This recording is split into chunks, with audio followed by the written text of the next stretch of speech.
Hello, everybody, and welcome back to Gamers for Hope. We are raising money for the American Foundation for Suicide Prevention. I'm not going to talk too much because we're a little behind schedule, but if you want to donate, please do. The pinned link is at the top of the Twitch chat, but I'm going to hand it over to Primrose of Stera, who has Affogato. Take it away.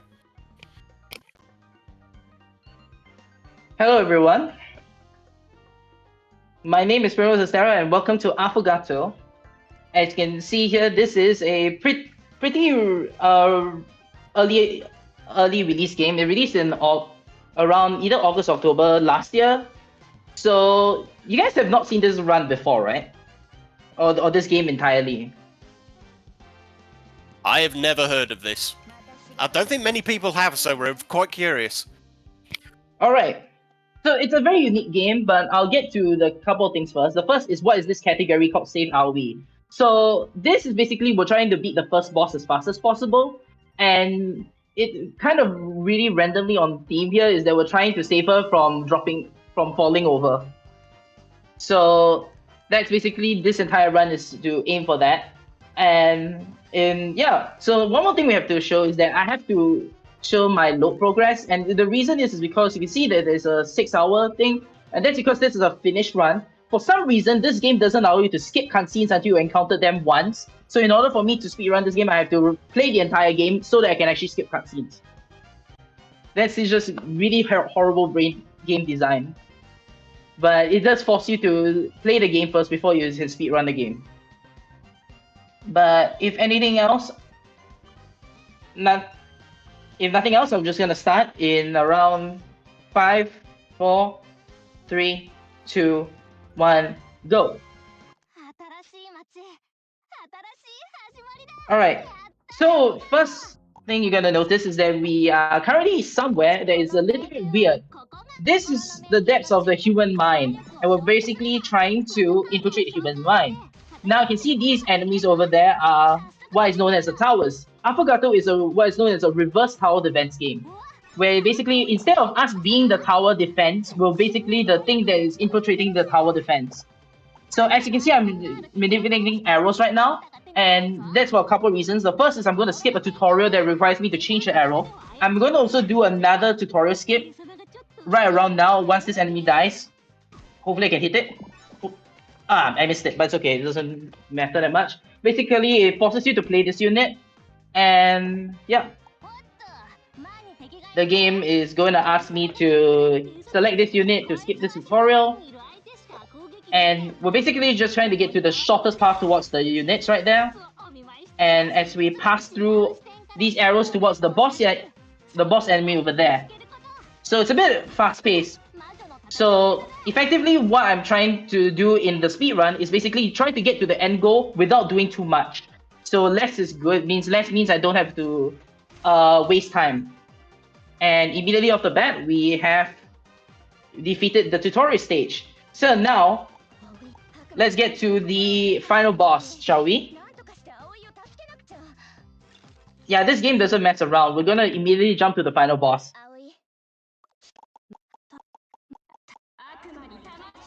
Alright, here's Aoi.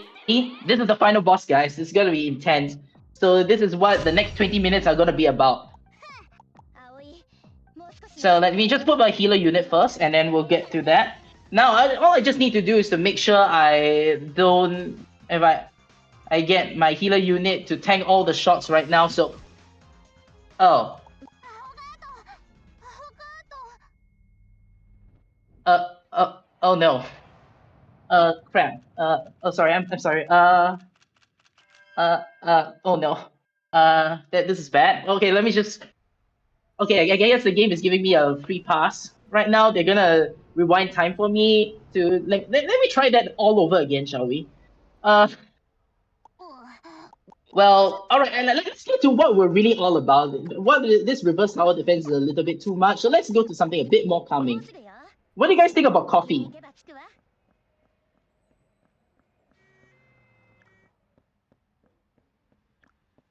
What do you guys think about coffee? Sorry, hold on.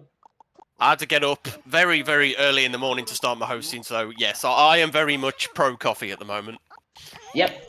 So let's do some coffee making, shall we? Let's do all this reverse tower defense stuff, and let's just do some good old coffee making. So we're currently opening our coffee shop. So a bit of a preface. This is Affogato, a magenta hair witch. The color actually matters. You have to say it's magenta and not red.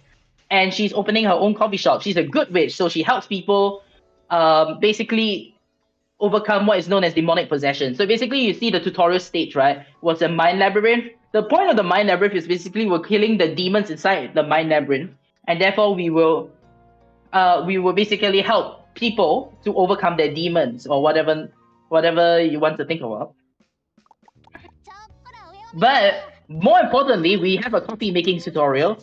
So everyone loves a coffee making auto scroller tutorial. So I guess you can do a donation for that.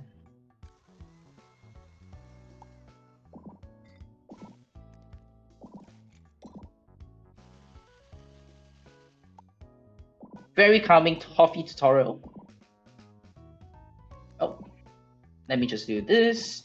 And you like coffee with sugar? Yeah, may as well get more energy out of it. Yep. So, very simple coffee making thing. It's so calming and it's too slow. So let me just show you what me and a bunch of other people who speedrun this game do.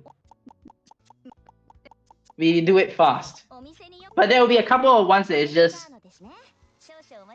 So if you see I'm putting in the ground coffee bean, as it's dispensing, I can just add water and then finish the brewing right there. Speed coffee making there. So this is one of the NPCs that you can have a relation with. This is basically what I know as the poor man's persona. If you don't have enough money to buy a persona game, this is pretty much just as good substitute. Maybe a bit worse, but it's basically the poor man's persona, as I call it. Anyways. Oh no! Looks like someone's come in. We're closed though. So I see what he wants. You would think that this drunk man is trying to create anything, but he's actually being possessed by a demon. And we're gonna have to save him by infiltrating his mind. Alright. So we're gonna get to our next mind labyrinth and a little bit more tutorials. It's basically teaching you other mechanics of the game, but we don't really care. We just need to get to the end. Now, the game wants you to play another unit, but the idea of it is to try to do less for more, because what happens when we do stuff like play a card or move an arrow is that it actually stops time, and therefore if it stops time, it basically stops the unit from progressing. And obviously we don't want to do that because that wastes time, so we want to basically just make sure our unit is going safe into the mind labyrinth without much difficulty. I also have to put my screen to specific spots so that when the game basically forces me to go to a zoom in like this to highlight a tutorial, then it will do that. Do that without as fast as possible. So this is one of the things that the game knows as the secret path. Secret paths give you these things called memories, which are used to unlock more cards. And the cards are basically based on tarot cards, which is because, you know, demonic possession and tarot cards. It kind of makes sense. And we're gonna attack this unit. Right, so, and we kill the boss. Mainly Strength, which is the unit I summoned, the DPS unit, can really solo most of the bosses if she has her ability up, which you can see there's a triple bar at the bottom of Strength, and whenever she attacks, it fills up, which makes her next attack empowered and deal more damage. So we want to effectively just also time Strength to a point where she can one-shot most of the bosses at the end. Most, because not all bosses can be one-shot. Anyways, we get money, $1,000 for winning the battle. Money is kind of useless, but in the longer runs of this game, you need money to actually, well, because if you don't have enough money and to pay your rent, you actually get a game over. So this game is superbly realistic even then. Anyways, speaking of Aoi, here she is. Now, Aoi wants to check out a coffee shop with a bunch of her friends, double quotations, and we're gonna give her what she wants. So, okay, so it says here that she wants a Frost Nova, and I could go through all this trouble of, you know, making an Americano, right? Right? And after I mix it Americano, I'm supposed to add ice into it. and ice cream into it, and that looks pretty nice. Like if we go to seasoning, that looks pretty nice. But with speedrunners, we don't do that. Instead, we're just gonna give her a Coke and Coke in a coffee cup, no less, and that's it. Now, the reason why this works for some reason is that every single character in the game, whether they are story characters or also careful warning, whether they are story characters or other relationship characters, have what is known as a special drink. And if you serve them a special drink, regardless of what they ordered, they will accept it.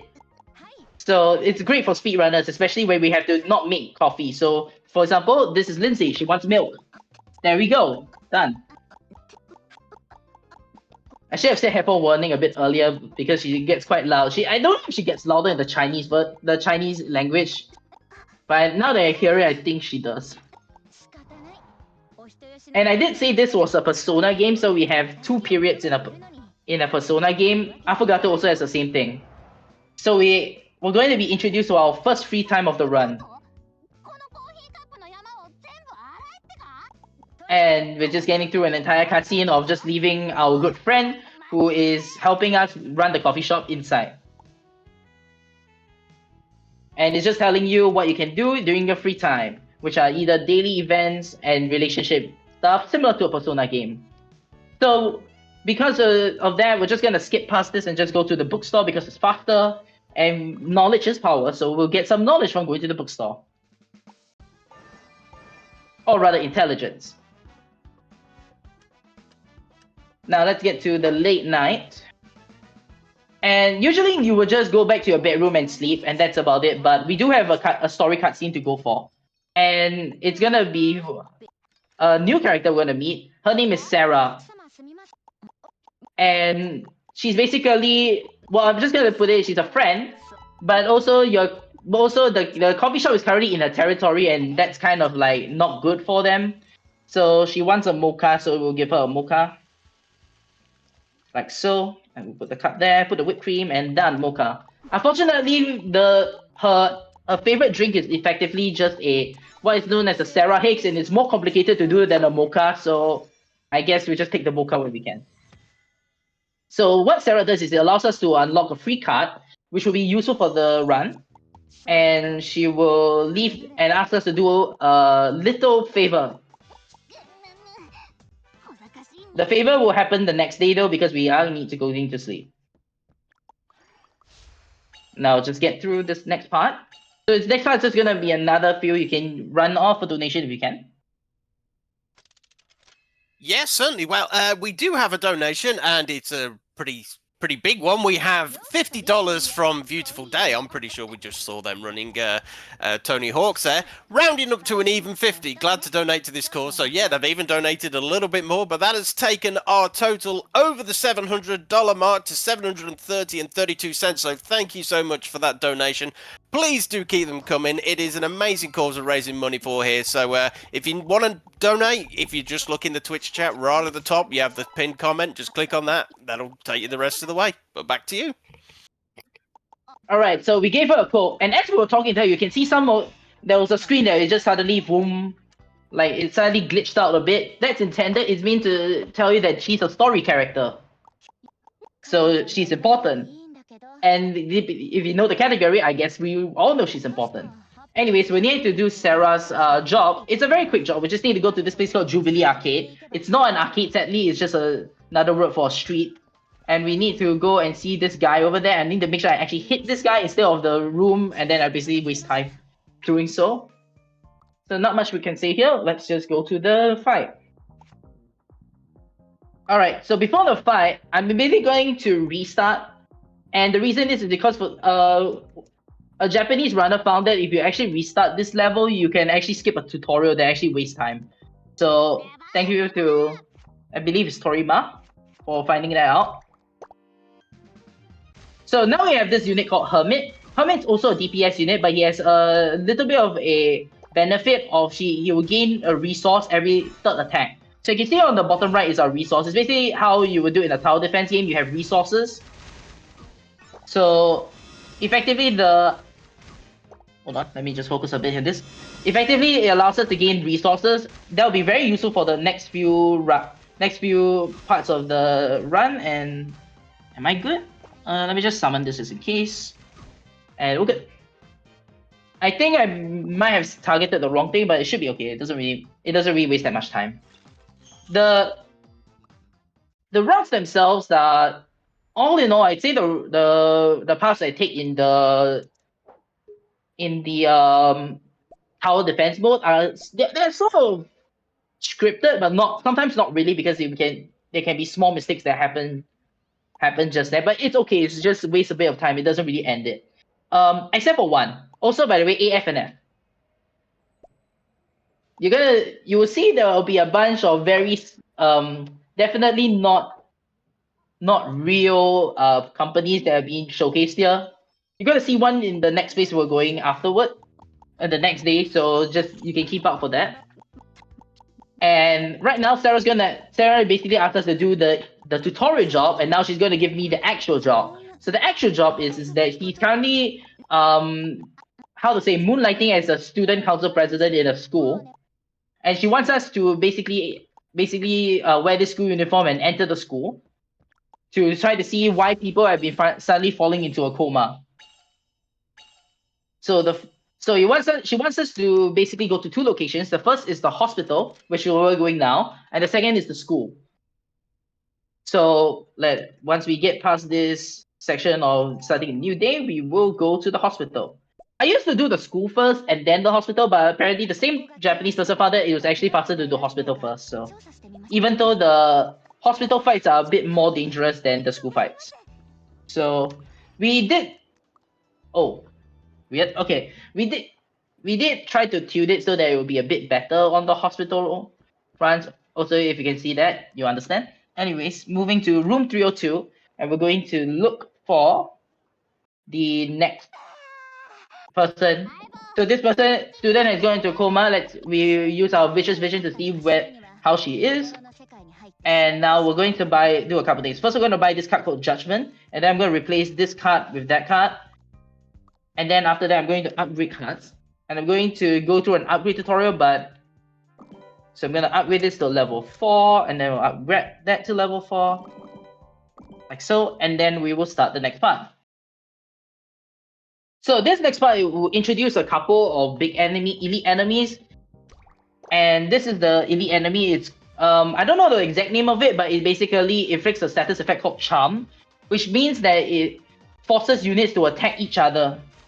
And for obvious reasons, that's really, really bad. So we want to put our weakest DPS unit first, so that it will deal the least damage to the to our own units, but also deal the most allow the actual damage unit to do the most damage. So you can see that I'm placing it in a specific position because it's to allow for damage spreading, so I don't effectively accidentally wipe.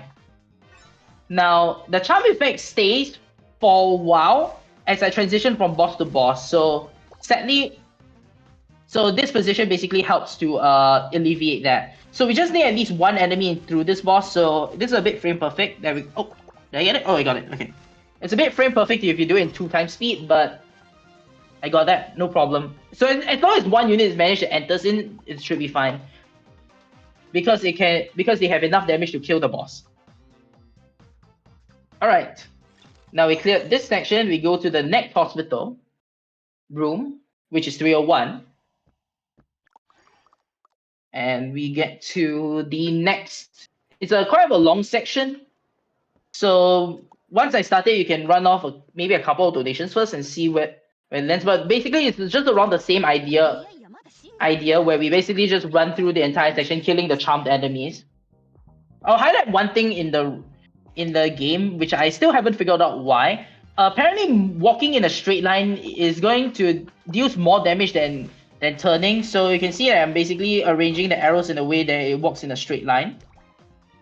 So then it will kill that boss over there. Cool. Alright, so should be that. And then I also need to click on certain enemies so that it will target them. So that then the boss will be killed quicker. And then let's do that. And then do that. And then, yeah, I can run off maybe 1 or 2 donations. Yeah, there is super. one. Well, yeah. Well, I'd just like to just remind everyone you are watching Gamers Against Suicide, and we are raising money for the ASSP. That's AFSP. That's quite hard for me to wrap my tongue around. That's the American Foundation for Suicide Prevention. They are a charity that offers support for people who are in dark places. For those in North America, literally just dial 988. You'll be put straight through to a volunteer who will be there to listen to you and talk to you. By donating to this event, you're helping raise money to make sure that those volunteers are in place and the support line can be there for the people who need it most. So please do donate. As I keep saying, the link to donate is pinned at the top of the chat. So just click on that. That'll take you to the rest of the way. But yeah, we've already hit $730, which is amazing. But please do keep them coming in. And back to you. Okay, so we basically ended the day. And if you've seen Stardew Valley speedrunning or any speedrunning that requires you to skip days, you know the best way to do so is just go back up to bed and sleep. So let's do that now. The sleeping thing will take a very short time, so I can't really run off a donation. So let us get to this section, and we're going to get to the school. Now, for an important reason as to why we switched to the school uniform, we can't progress the story without wearing it, so therefore we have to wear it. There are other costumes in this game, like a coffee shop uniform and her normal uniform that you unlock in the game. And I think it may unlock it in relationships, but I have to check whether that's true. It's been a while since I ran this game casually. Anyways, we're in the school, and the game basically tells you that the important student is the one with eyes, so I'm going to those students with eyes. So basically, we're just talking to 4 students, and they're basically going to tell us all about the school and stuff. So I'm basically doing a predetermined path. It's so far the fastest we found, because A allows us to just skip the cutscenes fluidly, because every time you get to a new area, you have to reactivate the skip cutscene button, which is annoying.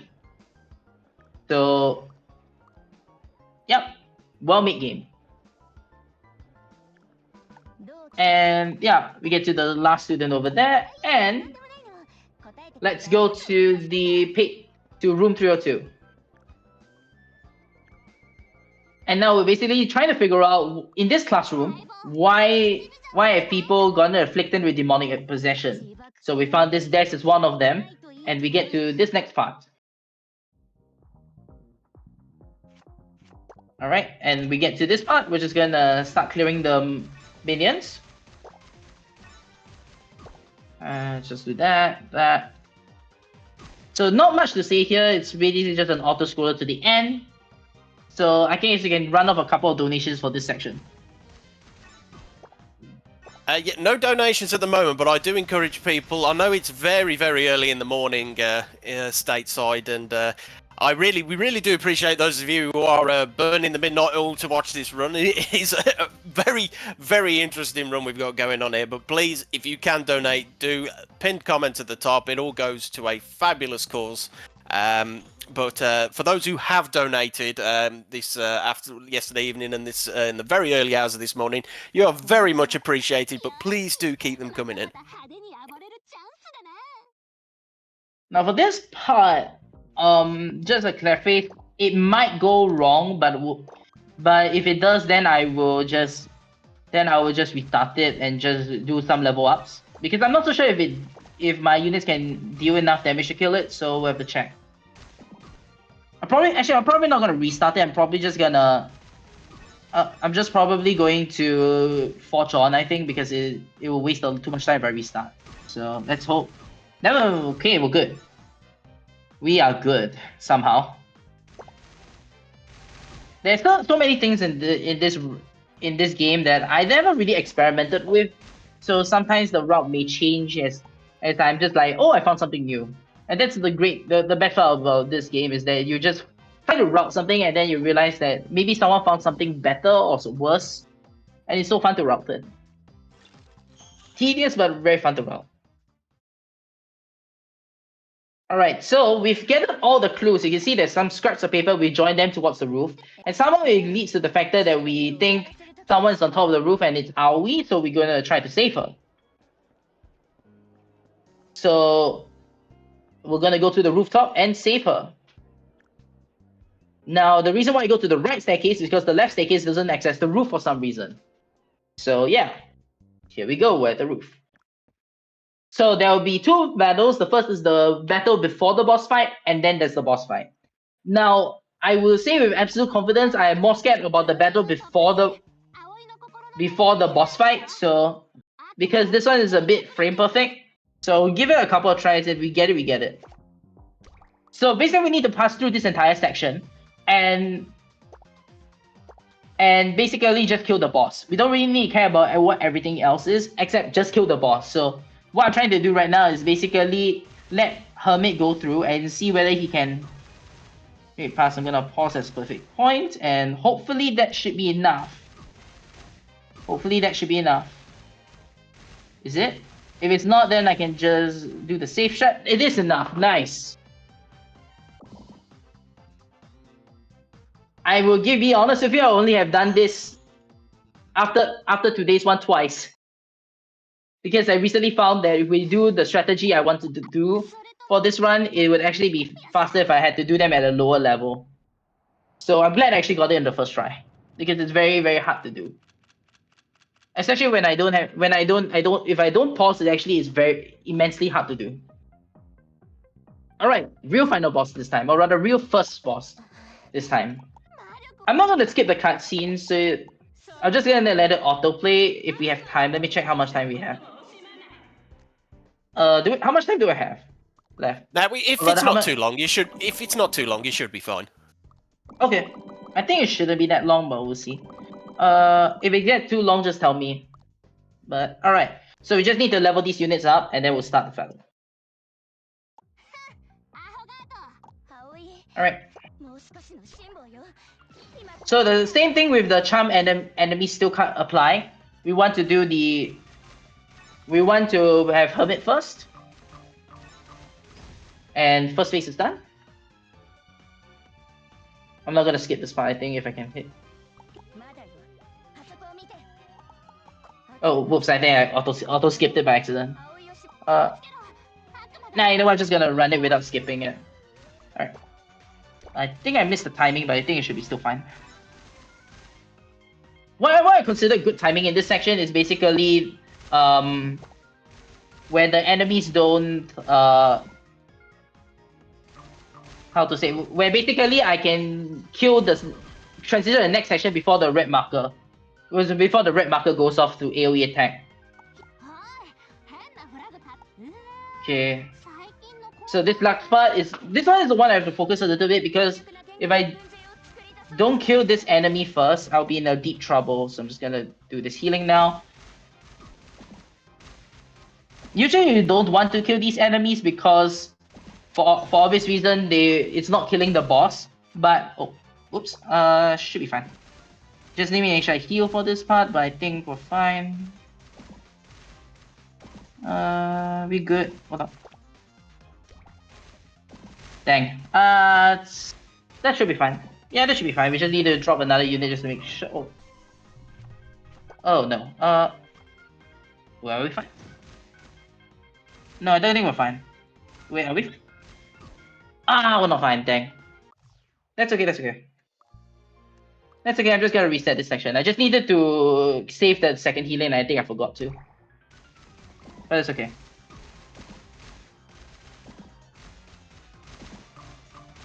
We should be fine now. Do this now. Yeah, that one was I played the healing a bit too early, so it kind of lessened my damage, but it should be fine now. And time is coming soon. Alright, no problem. We got it. Yeah, this last fight is very finicky, and I can always reset at the last section because I don't get the fight correct. But it's okay, we got it. And time will end once I press F. Time. Alright, so you get to see the ending cutscene.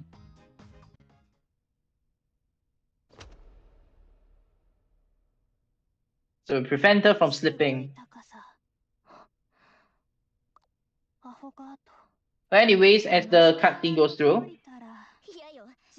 I would like to thank the Affogato community for supporting me throughout trying to speedrun this game. And yeah, you get to see this anime cutscene about her saving her from falling down from the school.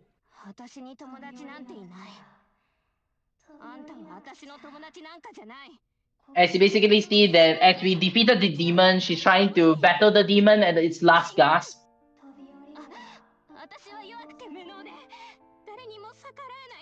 And basically trying to inspire her to escape, to break free of the demon's control. So Affogato is a game where there's 4 of these scenarios that comes up. And if you would like, you can try the game right now. It's a great game with a lot of complexity with the reverse tower defense. And yeah, is there anything else anything else you would like to say? No, if you're done and happy, we can start to look to mosey on to the next room. Alright, let's just wait for this cutscene to end. It's gonna end soon, I think. It's been a while since I watched the cutscene, this cinematic cutscene though. It's like every single one of the boss fights at the end will have one, and they basically is after you save them from the demon, they're basically trying to do a final heartfelt conversation.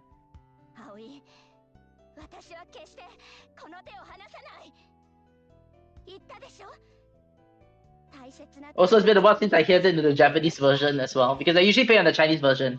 It's not about speed, it's just, I think it's relaxing to hear it.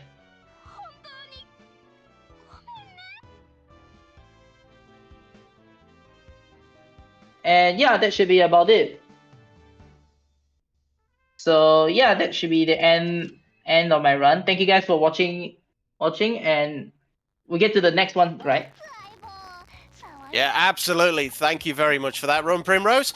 Right, and I have been Howling Mad Mike. That is the end of my hosting shift, so I have got a run coming up in about an hour, but I'm going to go and get a quick bite to eat. But I do just want to say again, thank you to Primrose, thank you to everyone who's donated during my shift. And can we also say the channel has just hit over 100 followers, we're on 101 now, and that is absolutely amazing. I know we are raising money for charity here, but if you don't have the spare funds, you know, times are hard, you know, sometimes you just don't have the cash in your pocket to donate. But even just by dropping the channel a follow, that helps build our profile here to ensure that we can reach a wider audience and increase our earnings for these charitable events. So if you don't have the money to donate, that's fine, not a problem at all. We welcome anyone and everyone here. But if you haven't followed us, maybe just hit that follow. It really does help us grow. But yep, I've been Howling Mad Mike. I am signing off for about an hour. I'm not entirely certain who is taking over hosting at this point. I have a feeling it might be 10 IQ who may reluctantly be stepping in. But thank you all, and coming up shortly we have Sonic Mania. So I shall see you in about an hour, but stick around for that.